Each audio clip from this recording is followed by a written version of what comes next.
It doesn't matter if he's a good man or not. Actually, it does. Of course it matters if he's a good man. We've invested not just money, but so much emotion and care and love into this team of ours over decades. So going for these big name managers, A, do they want to live in Newcastle?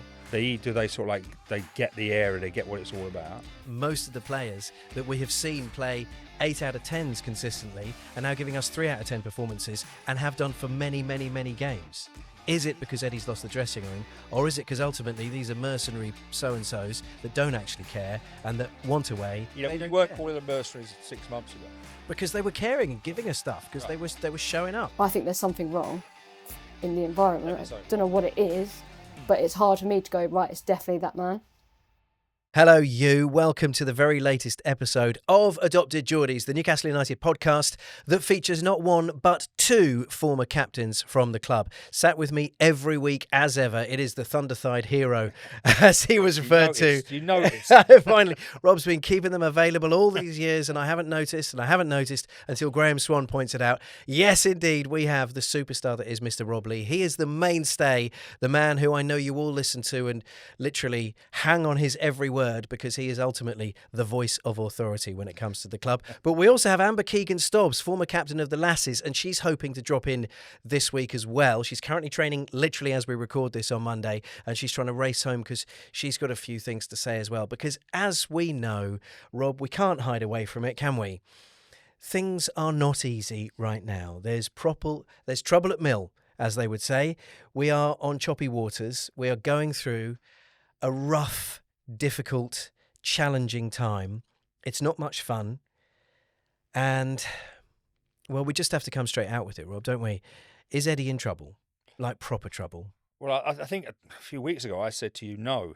And I generally believe that. But I think now you look at our results and our performances and some of the comments that he's made, as well as other people have made, and you think, you know what I mean? It's just, he is in trouble. I think this is the first time in his whole of his tenure that he's had a little bit of stick, but from the fans, you know what I mean? And they're all is not happy. There's so many opinions flying around. Everyone's got one after all, Rob. And there's so many informed and valuable opinions flying around. One of the main things that people are coming to is that Eddie himself looks exhausted. Not broken, I think that's the wrong word, because we've heard him come out fighting and saying he's got all the wood he needs for the fire that's still burning. He clearly, in my view, he clearly still wants to stay as Newcastle United manager. But he does look, I think haunted is the word, Rob. Would you agree with that? Yeah, I think it looks like a man he's been in management a long time. He's done a brilliant job. I genuinely still believe he's a great manager. And if he did move on from Newcastle, I think there'd be a lot of people after him. So that proves he's a good manager. Is he the right manager for us at this moment in time? What you don't want to see is him going away with his legacy that he's done so well. The first time he won a trophy in 70 years, got his Champions League twice in 4 years. And what you don't want to see is that, through the next 6 games, us just limp around and I think he looks frustrated as to why he can't get the best out of the players. I mean, we've got 6 England internationals, 2 Brazilian internationals, German internationals.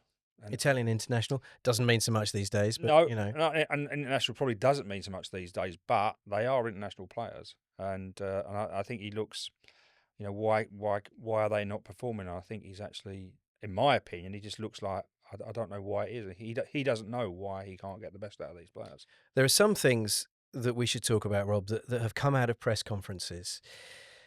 A few times now he's been questioned about, well, you've got a 1-0 lead, not in the most recent game because we didn't take the lead, but a few times you've got the 1-0 lead, you're going into half-time, 1-0 up, are you just telling players to sit back? And every time he said, no, I've been telling them to go on and win the game, press ahead for the next one.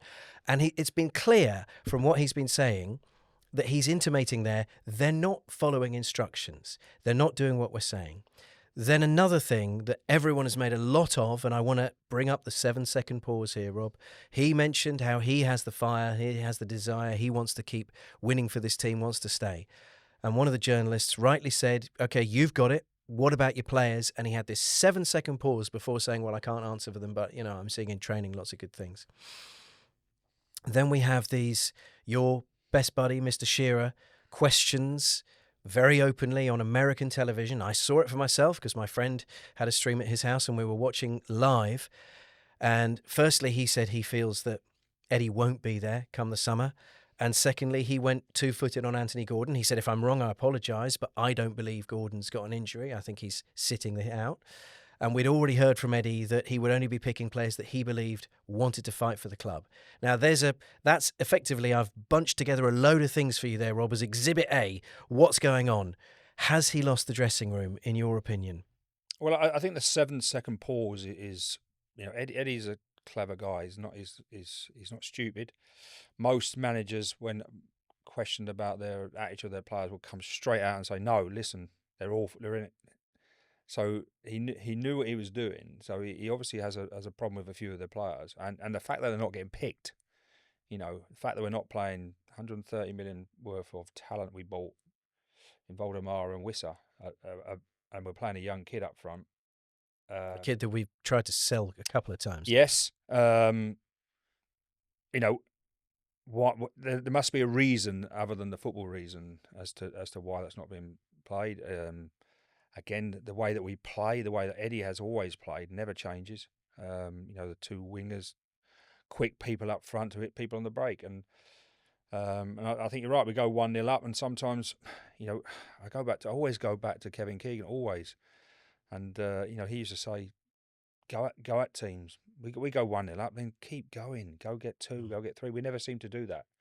Well, it's strange as well because Eddie's teams have always been attack-minded. They've always been front foot. He said to us when we had him on the show a year or so ago, more than that now, he loves attacking football. It's been something that has been a mainstay of his career, not just with us. We watch him play attacking football. The thing that I'm struggling here personally, I feel conflicted here because I tried to take a bird's eye view. I try to explain. I got 3 young sons, all of whom are Newcastle fans. Initially, because I told them they had no choice, and then, as we all do, you fall in love with the team. You go to the ground. You absolutely become obsessed with it, and it's in our blood. They love it. All my family are Newcastle fans. It's the way it is, and so I try and explain big situations to my young lads. The youngest being 5 years old, and I try to put it in easy terminology for them. And I tried to say to them the other day in defence of Eddie because, yes, we've met him. I think he's a top man. I'm so proud of the way he's behaved and represented my club, and there's so much to thank him for. And I 100% acknowledge we are going through a blip. This is a nasty pothole in the road right now. I think there is a journey. I think there is a version of the story where Eddie gets his redemption arc, where he gets his summer, he puts it right and he changes things. But I also think the tide has turned. There's a lot of unease.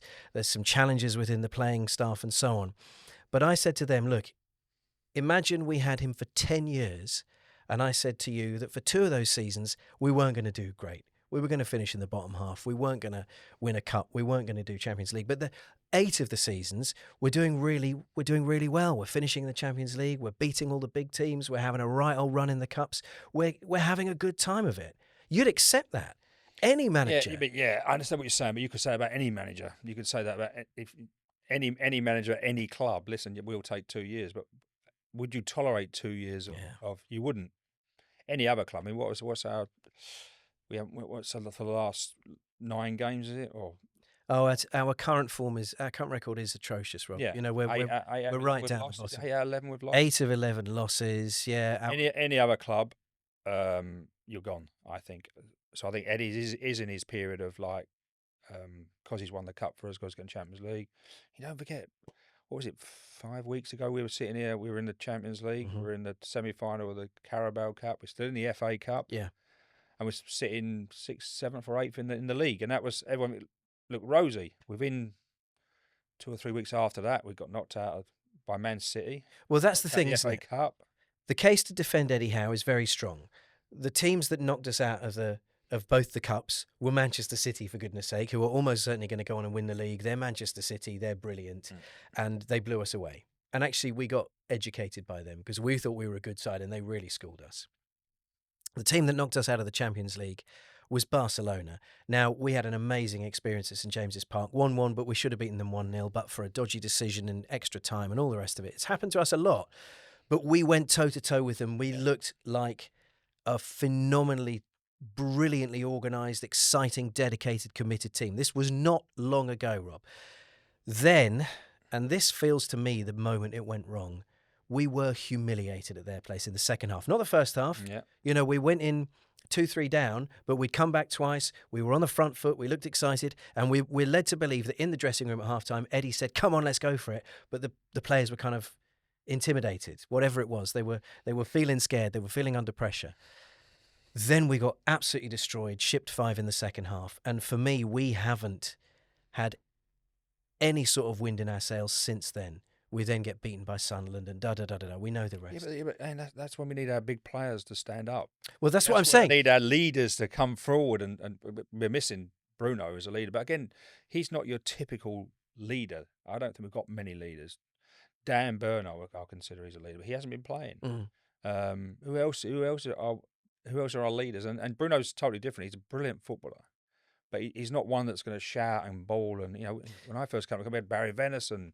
But that's my case. I'd give you a right bollock in. You know what I mean? And Alan Shearer, we'd be fighting in the training and stuff if it was going this wrong. And I don't see that in our team. But that was my case as defence for Eddie Howe, Rob. That was my point. Is just a few weeks ago, we were doing fine. We weren't doing brilliantly.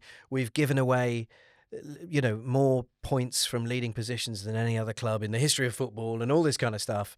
We'd be second now if we'd kept those points. La, la, la, la, la. I know that. I know all the arguments. Believe me, I'm very well versed on what it's like being a fan of this current team.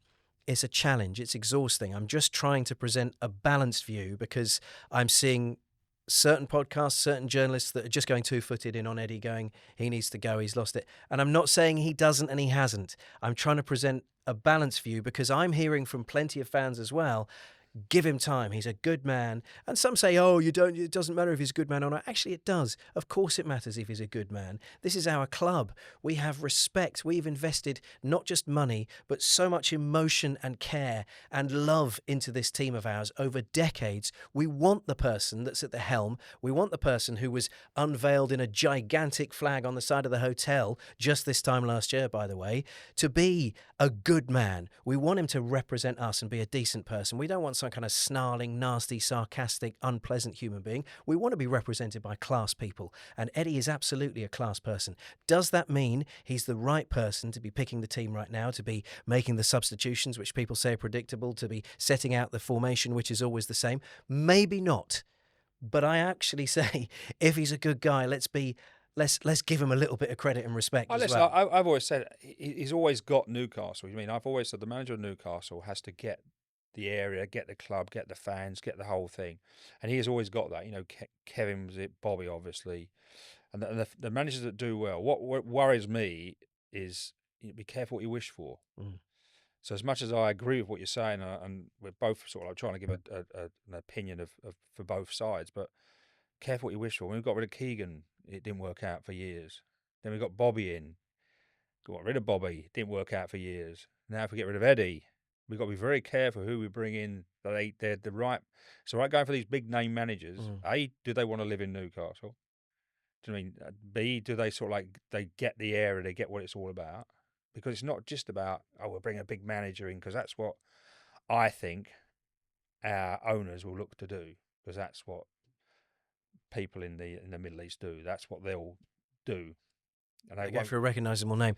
I mean, that's how much of the blame. Right, so. I don't know how balanced we're being at the moment, Rob. As you can probably tell, if you're listening, watching, engaging with us at the moment, you could probably hear that we are struggling, we're suffering, because neither of us are saying that what we're seeing on the field is good enough. Neither of us are saying that we're satisfied with any of the performances, with any minute of any of the performances. We've been lacklustre, horrible to watch, tedious football, depressing football for a long, long time now. We're not saying that's okay. What we're trying to say is we're trying to figure out, because so many people, I become so disappointed with social media at the moment, because people have just got their knives out for somebody that has given us so many amazing memories. You know, so many people, and I don't know who these faceless Twitter ex-people are. I don't know if these are young Mackhams or if they're, you know, people that have been paying to go to the club for 50, 60, 70 years and therefore, you know, they've seen it 1,000 times before. But some of the stuff that's being written about this decent man that's given us brilliant memories is horrible. It's poisonous. It's toxic. And I guess I'm kind of saying, remember, there's a guy there who's really given his all. He got ill for the club and raced back, you know, and has done absolutely everything. He's the guy in at crazy o'clock in the morning that is consumed by this team of ours. Now, maybe he's lost his voice. Maybe he has lost it. And maybe it is time to get new ideas, new opinions and so on. Or perhaps there is another school of thought, which is there are several players who have catastrophically let him down. And maybe he could still be the man to go to take us forward, but needs new coaching staff and new players to follow out his instructions. I don't know. What do you think? Well, I think again, it's will the. I think the problem with Newcastle is we don't know who the chairman is, do we? Really, we know the owners are, but there's not a chairman there that's even like Nottingham Forest. Their chairman's he's there. You know, sometimes he talks absolute garbage, but he's there. Well, we got Yasser Al Rumayyan, who we see every now and again. There, if something like this comes up, usually at a football club, the chairman normally goes on the, you know, he'll come out in front of the fans, he'll go on the telly, and he'll either back him or sack him. But I wouldn't even know who our chairman is. I wouldn't know. Well, that's fair, Rob. I mean, you know, we've got Yasser Al Rumayyan, who is the guy from the PIF, who's the sort of spearhead, the figurehead from the PIF. He's the one that does come to some games. He certainly used to come to a lot of games. We haven't seen him as much. There are multiple reasons for that, I imagine. One of the ones that I've been surprised that he has really kind of faded into the shadows recently is Jamie Rubin. We used to see him all the time, both at the ground and also on social media.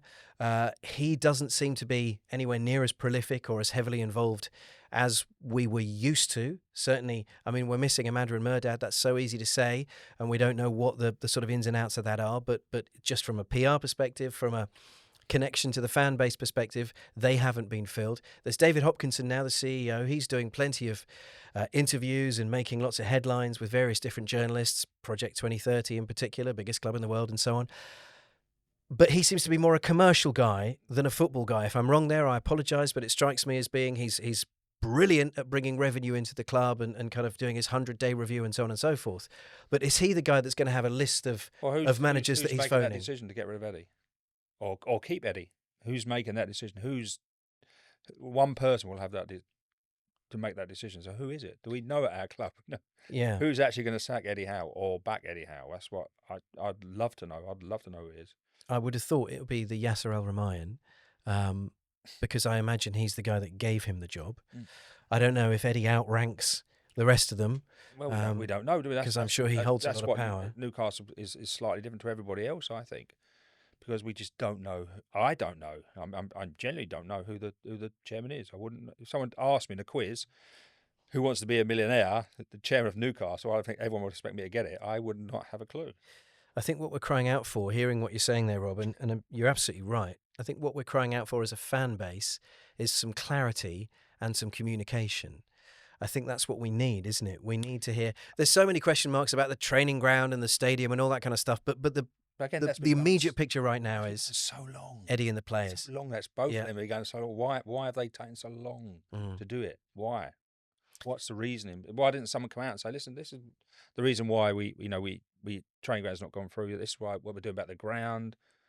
And if someone actually came out and said these things, this is what's happening with Eddie Howe. We're going to back Eddie Howe. Actually, it's been a poor season. We're going to back him. Or no, it's been a poor season. We're going to sack him. Why hasn't we got one figurehead that comes out and says that to the fans, and then it stops all the speculation? Yeah, that's the trouble. That's the trouble. Is we're peeing in the wind right now, aren't we? Because we really don't know which way it's going to blow. We don't know whether. I mean, that's something that I've noticed there've been some forums and stuff saying, well, look, if Eddie is leaving, if he does go in the summer, it would be productive for the fan base to know that now, so it won't turn, so that the last 2 home games can be a celebration of what he's done for us. The fans can say thank you. You can sing Eddie Howe's Black and White Army without worry that by making that noise you might be keeping him, because I've heard some people say, oh, I didn't join in that because I didn't want people to think that, you know, I want him to stay and all that kind of stuff. The problem is that works if both parties want the same thing. Yeah. So if Eddie thinks, well, you know, I've done brilliant for 4 years, it's my time to go, then you go and see the club, and you can sort that out, and both parties want that, then that's how that works. If one party doesn't want that, so if Eddie doesn't want to go and they want to get rid of it, that just doesn't work. It's somebody has to make a decision. I mean, will they give Eddie another 250 million, 300 million pounds to spend? Because whatever you say, you know, and I reiterate, I do think he's done brilliant for Newcastle. Whatever you say, we have bought poor players, or not poor players, players that haven't performed for us. That's certainly way below what we expected and what we paid for. And I would put them all in that, bar Chow probably. Yeah, and even he's had some shaky moments. Yeah, Rob, I'm going to put you on the spot. I am going to make you the keys to the kingdom holder. I'm going to make you the decision maker at the club, whoever it might be. Wouldn't it be brilliant if it was Rob in secret all this time, by the way? And he comes on a pod and, you know, influences this is what I'm getting rid of. Yeah. But it's over to you, Rob. Do you keep Eddie or does he go?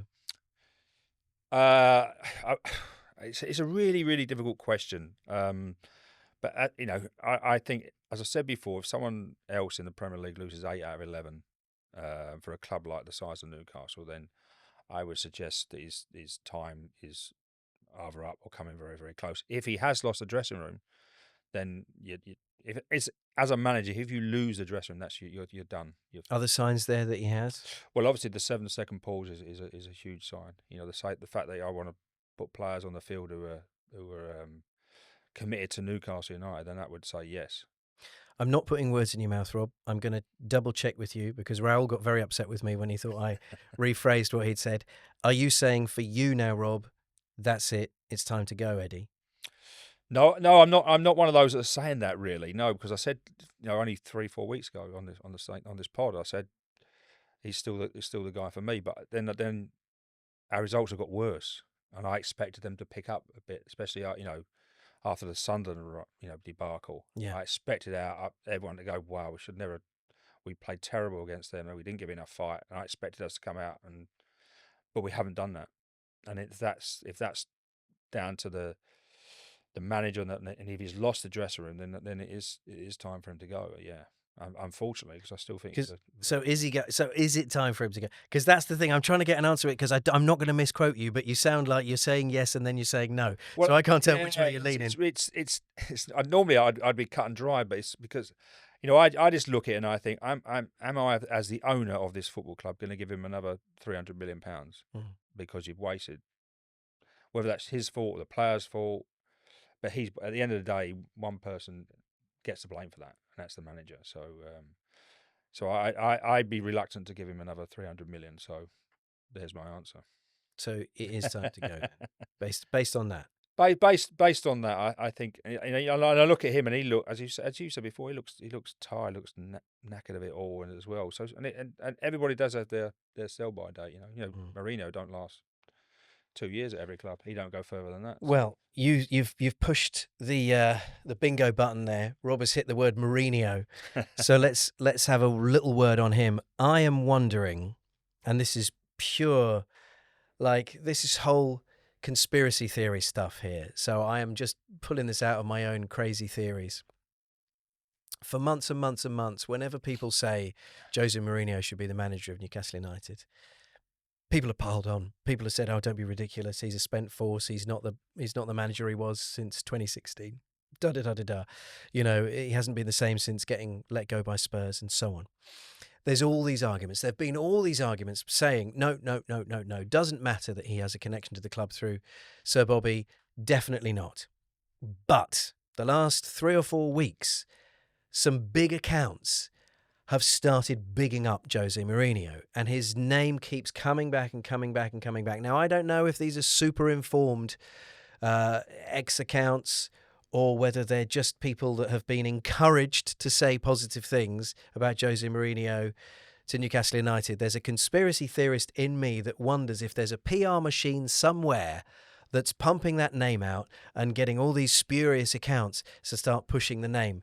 But it feels, and I may be reading it wrongly, but it feels whereas before the idea of him coming to the club was universally scoffed, suddenly there is a sort of wave going, actually, Jose would snap them into shape. He wouldn't take any grief. He would bring charisma. He'd be box office gold, forgetting the kind of football he plays. There's even people talking about his amazing record recently. I mean, is it just me, Rob, or is there some kind of PR machine that's suddenly trying to link Jose to the job that's not currently available? Yeah, listen, I think all managers have got their own PR these days. You know, especially with social media, they've all and the agents always pushing their manager into these jobs, even though they're not available. My only worry of us getting rid of Eddie Howe is who we replace him with. You know, and I said that before. I said we've done this before. And you've got to be so careful who you. And there's nobody that jumps out at me. You think, well, that's him. Do you know what I mean? There's Mourinho, as we mentioned, and Iriola's one of the box office favourites. Shall I read you the bookies from the latest? There's none that jumps out at me that I think, yes, that sounds. Glasner, Mancini, Silva, Xavi, Kieran McKenna, Frank Lampard, Unai Emery, Klopp, and Ursula. See, some of them are just no anyway. I just don't know. There's not one that I would.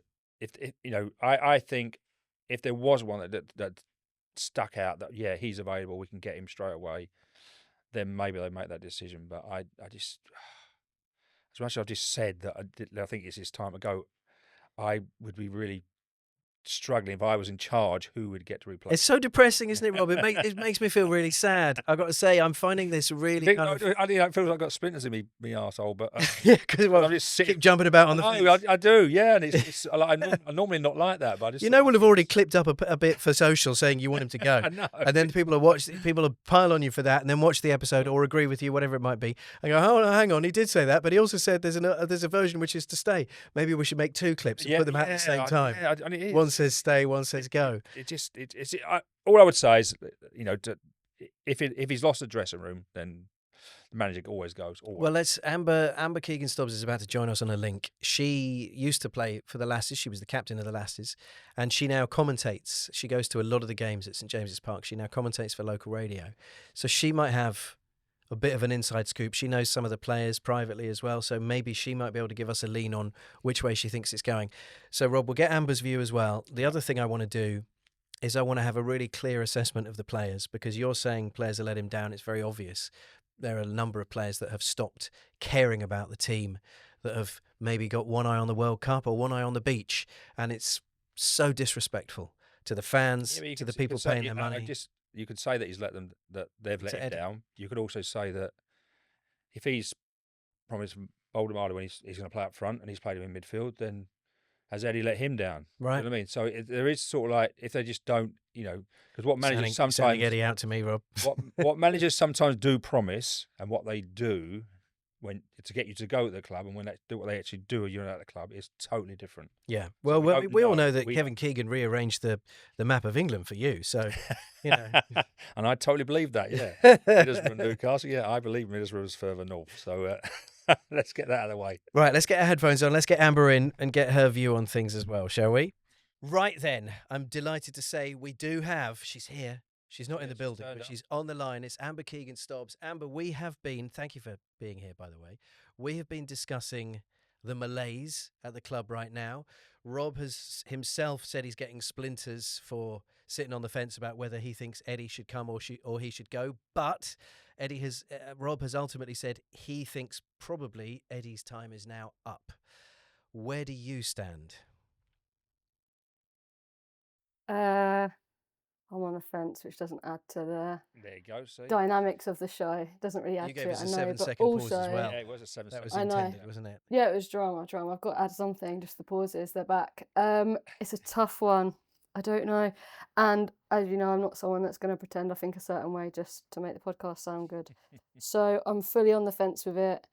I always have a kind of rounded view on things, and we were speaking about this today at football, because I was saying when we're in Champions League, like we have seasons like this. I know this is bad, but in terms of, because we don't have the squads that like Man City have and things that basically Man City, if we talk about them, like their bench could beat half the teams in Premier League. Ours couldn't. If we actually look at That's the true. quality of the Yeah, squad. That's true. We've got no, as I said to you before, we've got no injuries, apart from Bruno. He's our only injury. So we've got, our bench is quite, I think our bench is decent on paper. It's decent. I Tonali, just mean, Wissa, it's £200 million on the bench. I suppose then, that's a good bench. yeah, I suppose on paper, yeah, but then they haven't been. Okay, so Amber, you're not giving us a view on whether you think Eddie should stay or go, and that's okay. I'm not going to hold you to it. I think a lot of the fan base feel the same thing, Amber. I think this is the trouble. There is this sadness about the situation at the moment, because I think a lot of us feel deeply loyal to Eddie because what he's done for us and the happiness that he's provided for us over several seasons now. But we're also realists and can see things falling apart on the field. One of the questions that Rob has been trying to get to the bottom of, and I'd love to get your view on this, please, Amber, is whether Eddie has now lost the dressing room, because ultimately that's hinging on Rob's decision as to whether he stays or goes. If Eddie's lost the dressing room, Rob feels he should go tomorrow. So what's your take on that? Do you think the players are still playing for him, or are there certain individuals now who have checked out of the Eddie Howe way? I don't, again, bloody hell, on the fence. But I just feel like it's so hard to, from an outside perspective, say why the players aren't playing well and say that it's because of Eddie. Like, we have no idea what's going on. I know it's a really obvious thing to say, but just in terms of, like, I think there's been a lot, I spoke about this last time, I think there's been a lot of change in the club besides management and the structure of the club and how it's doing. I do think that has a knock-on effect. Like, even things that I know it sounds silly, but for Geordies, like, obviously coming in, changing like the songs before the games and things like that. I just feel like are we shaking up everything a little bit too much? And I don't know if we could blame it on players playing for Eddie or not, or maybe people just aren't happy where we are in the league, like themselves. If it was your football club and you owned it, would you give Eddie 300 million to spend next season? Yeah. You would? Yeah. Knowing what he spent on this season? Yeah, because I don't. You've got a lot of money. But what it is we don't know who did the recruitment. Well, like, Andy says it's Eddie. That's what you said, wasn't it? Well, that's what we were led to believe. He said a few press conferences ago, and there's now so much noise that you could pick any headline out of any of them at this point. But a few press conferences ago, he said, "Look, I stand by all the signings. I was involved in all of it." We know that his nephew Andy Howe has been intrinsically involved. I think you have to say that in public. You can't say I wasn't involved with these songs. No, but ultimately though, Rob, there was no one else there. We didn't have a director of football. We didn't have, we had an outgoing CEO who had blood cancer, bless him, and had to go and take care of that for all the right reasons. Oh, yeah. So we didn't have any senior management. We didn't have any high-profiled, high-titled, well-paid bodies in the building, which meant that Eddie had to sacrifice a summer where he could have recovered and recuperated, and I know they're the same thing, but got some downtime. Instead, he's having to hit the phone with agents, talking to players and so on and so forth, and bring anyone in. All of our top targets, we know this, we've been over this a few times now, all of our top targets went elsewhere because we couldn't pay them the wages they needed. Ultimately, it's why we lost Isak, because we didn't pay him what he wanted. So I don't know. I think you could have offered Isak anything, and I think he wanted to get away from the club. And I've said before, if these players, Gordon, anybody who doesn't, they do not want to play for this club, then I'm fully behind getting rid of them for the best price we can possibly get, because I've had too many years of people not wanting to be at our club, but actually there for the money or to move somewhere else. So let's put names on it then, because I see lots of these various different accounts and stuff saying, oh, there's loads of players that have lost heart, they're not playing for the club anymore and so on, but they won't name them. They'll just say, oh, you could see there's so many of them have given up. So Rob, let's put names on it. Who should go?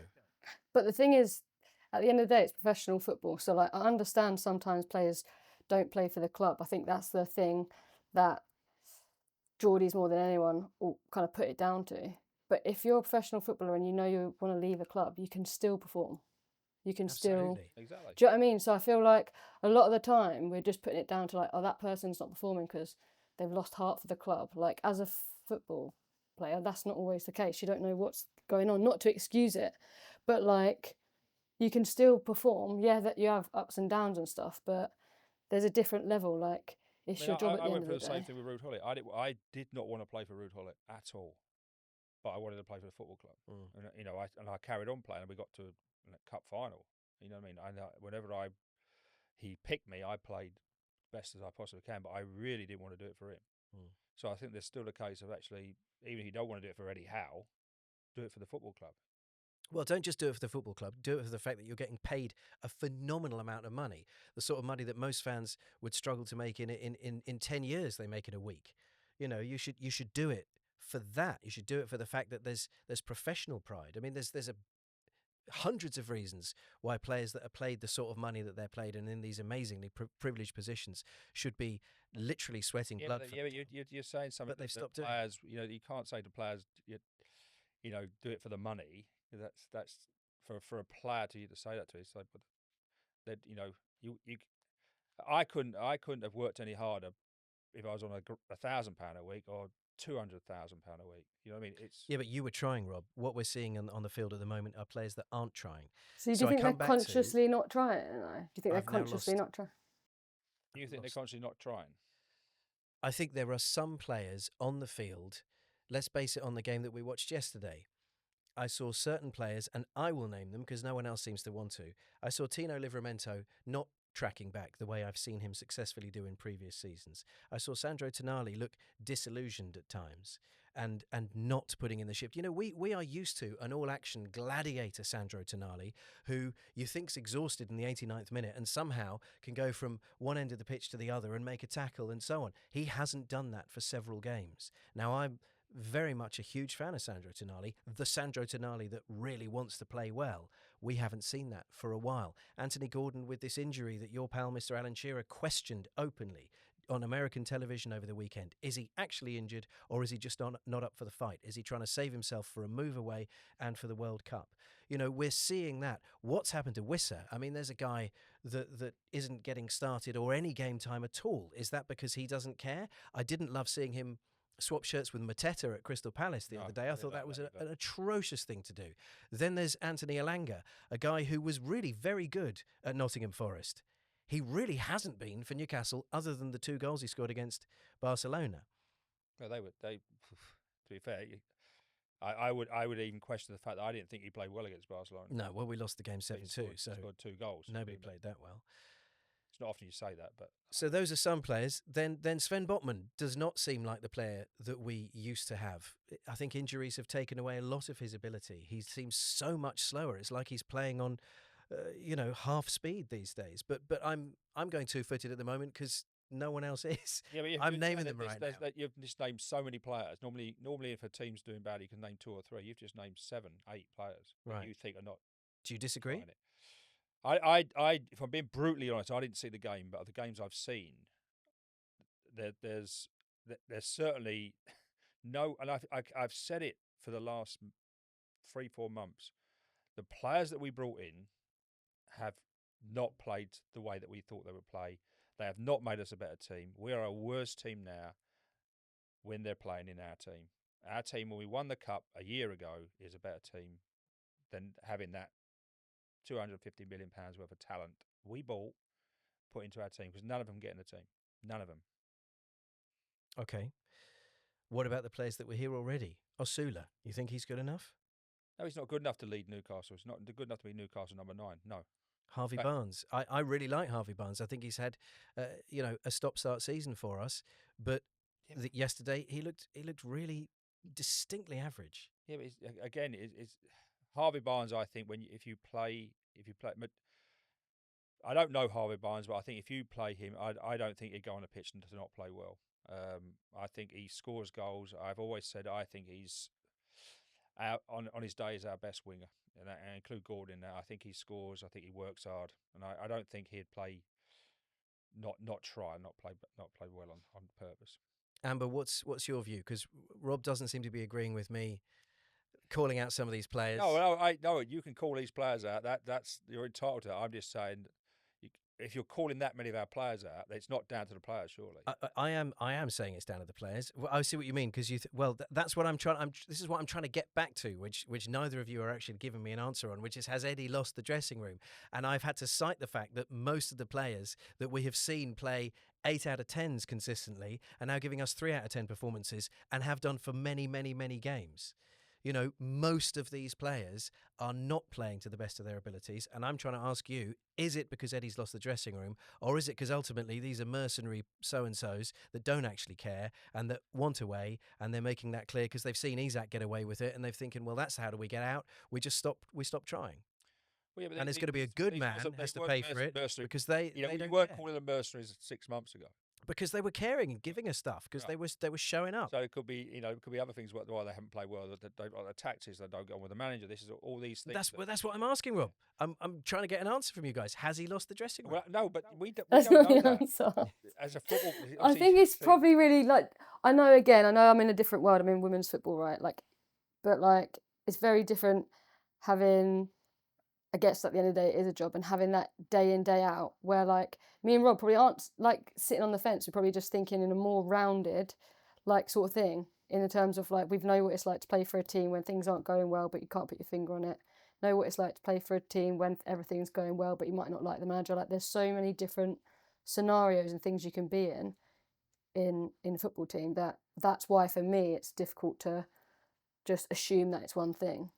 Because right, like, again, your two options, Andy, and I can't see your face, so it's a bit hard to say this, but your two options are basically that we've got a squad full of mercenaries, or he's lost the chain, or he's lost the dressing room. But like, obviously, we've had different experiences as players on teams. Again, I know before I get absolutely shot down that it's women's football, it's a different game.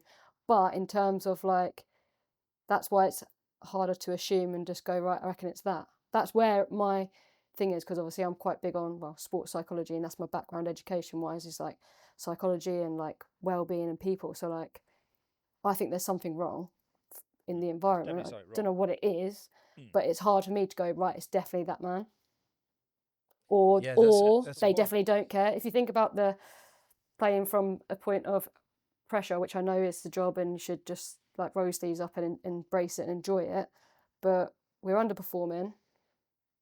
And not just underperforming, getting results, underperforming and not getting results, sinking down the table. It's supposed to be that year, like the better year than the last year that we had in Champions League. And it's coming to the end of the season, which is like, as football players that don't know the future or maybe want to know a different future, it's just a very shaky time. So just to put on like, that player's not performing because of that manager's lost the dressing room is really difficult to say compared to everything that's going around. My point is to you is if these players are not performing, where are our leaders to say, it's not always down to Eddie Howe, where are our leaders on the football pitch, our players to say, to give out bollockings and say, if you're not trying, then surely the players would call them out. Surely they would. So that's what whatever happened throughout my career. If you wasn't trying, and players know if you're not trying, then you get called out. And I don't think it happens at our club. You think we're lacking passionate voices in the dressing room? Yes, without a shadow of a doubt. I think you've got, if he says he wants to play players that care about this club, and then Dan Burn should be the first name on the sheet. For me, Bruno's a great captain, a great player, but he leads by example. He doesn't. I don't see him. I see him patting people on the back. I see him shaking their hands. Maybe that's football. That's how it is these days. But I don't see him giving out bollockings to people because they're not trying, and he should be. I wonder if standards have slipped. This sounds ridiculous, but I wonder if standards have slipped since Jamal Lascelles has left the dressing room. No, nothing to do with that. You don't think so? No. Because he's the sort that would hold people accountable. It's very difficult to hold people accountable if you can't get in the team. Yeah. Well, it is. That's football. No one's going to listen to you if you can't get in the team and you ain't played for 2 years. So it might be a good club captain, but no one's listening to you if you're not playing. Fair enough. Amber, I really appreciate the perspective that you brought to this, because I think you've heard me try to rattle the cage a bit. Hey. She sat on the fence. No, Yeah, that's fine. she's brought I'm only in she's the brought fence, real man. insight. She said to me, "Well, hang on, I did as well. So it might not be mercenaries, and it might not be Eddie. There Yeah. could be a myriad of different things going on." Now, I've said things to try and get reactions out of the two of you. You know, that's what I've been trying to do. it's all about you discussing. You know how much I love the players. You know how much I love this club. You know how much I love Eddie. I feel personally really sad by the circumstances at the moment. I feel so disappointed that we are having such a bum run and that everyone's calling each other out. And is it the players? Is it Eddie? Should he go? Should someone else come in? Could they do better? Could this, the other? How's it got to this? You know, it's so disappointing. But it is like this. By the way, in a short space of time. Exactly. We're not talking about over 18 months. No. Yeah, we're talking about in 6 weeks. Yeah. I mean, I'm 6 weeks. in a state of shock from it because, I mean, everyone knows I love Eddie. I think he's wonderful. If he can't turn it around, it's a massive shame. If he leaves, I think it'll be a huge disappointment. But we'll carry on. We'll continue to exist. Nobody is bigger than the football club. The fans are what make the club, and so on and so forth. I stand by all of that. I could just see massive change happening, whether Eddie stays or goes. Clearly, there are a huge number of players that need shipping out. Who's going to come in and replace them? We don't know. Who's going to be the person that picks them? We don't know. And it all comes back to the thing you were saying earlier, Rob. It's that lack of communication from top to bottom. We aren't being told anything. The only person we hear from these days is Eddie, who is put in the firing line. The only player that shows up for interviews after the games is Kieran Trippier, who we know is leaving, which seems really harsh that he's the one that has to show up and front up. And then occasionally we hear from the CEO about by 2030 will be massive, but we're not hearing any sort of succession plan. Amber's laughing at me now. No, because what's funny? I do agree with that. I do agree with that's what you're here, to be honest. I just didn't mean to outwardly laugh so much, but I think this is the thing where Newcastle, as we've been for years, I suppose, and then considering what we've been for the last, how many years would you say it is, like the real step up?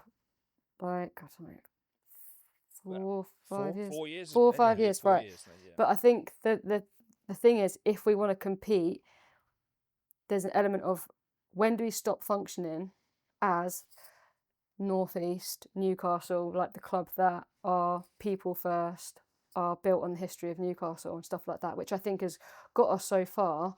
But it's almost like, you know, the things that you're saying, like we're not getting told this, we're not getting told that, and kind of, I just think there's two different sides of competing. There's holding on to the history and being like nostalgic about it and everything like that, or getting to where someone like Man City are. Whereas it's less. I understand, but Man City. Do you know who our chairman is? Pardon? Do you know the chairman of Newcastle United? No, I don't even know who it is. Don't be embarrassed because I don't. Yes, I think we're the only club. Oh yeah, fair. I think we're the only club in the Premier League where the chairman is when you're going through something, the chairman has not turned up. He's not saying anything. And it comes Which we had Amanda and stuff like that, didn't we? Well, again, yeah, and she they were used to come doing out it all the time, and she wasn't even the chairwoman, but she was the link between our owners and but we've got nobody. But I think she was the link. Every other chairman I could name between like trying to get to where someone like Man City is, and then she kept it like grounded with the fans and the people, if that makes sense. So she linked it all together, and now that's gone. I think you're right. I think sometimes, you know, we're criticising Eddie, and rightly so for some of the football they're playing, but he's on his own. Yeah. I think he's been massively nobody with him. I think he's had to carry so many jobs way above what he was about expecting stuff that to really be he shouldn't be talking about. No, you know what I mean. So I do feel a little bit sorry for him. But again, the stuff on the pitch is down to Eddie. Sure, but he's been dealing with a lot. I think he has. He's been having to carry the can, and that's why I'll be disappointed if he goes, because I think he's had to do so many other people's jobs for them, and as a result, he's maybe been stretched too thin for himself. And then, as in terms of the players, we keep saying we don't demand a club that wins or a team that wins. We demand a team that tries. It's the war flags, sort of saying, and we've always kind of stood by that. Well, we're seeing players that aren't trying, but Eddie sure as hell is. He's still showing up. He's still doing his best. He's still answering every question that's levied at him. So I just find it difficult. I feel like we're criticising the wrong man, but I understand all the reasons why we're criticising him. And I think I think the reason why I'm feeling sad, Amber, maybe you can make me feel better, is it's now probably feeling inevitable that Eddie is going. And I just think it's a sad send-off to somebody that's been so impressive and put so much into the club. Yeah, but football's so fickle in terms of like, if we had a good run of 3 games, everyone would be singing his praises. But I think as a Trouble is, fan, I we know why, probably because won't, we're will we? all really because we're all really invested as fans and stuff. But like, whatever happens on the Sunday seems to be final for the rest of eternity. Don't get me wrong, I'm not feeling like massively excited or hopeful, but at the same time, like, this conversation was happening 5 weeks into this. Well, maybe not 5, but do you know what I mean? How many times have we had this conversation this season?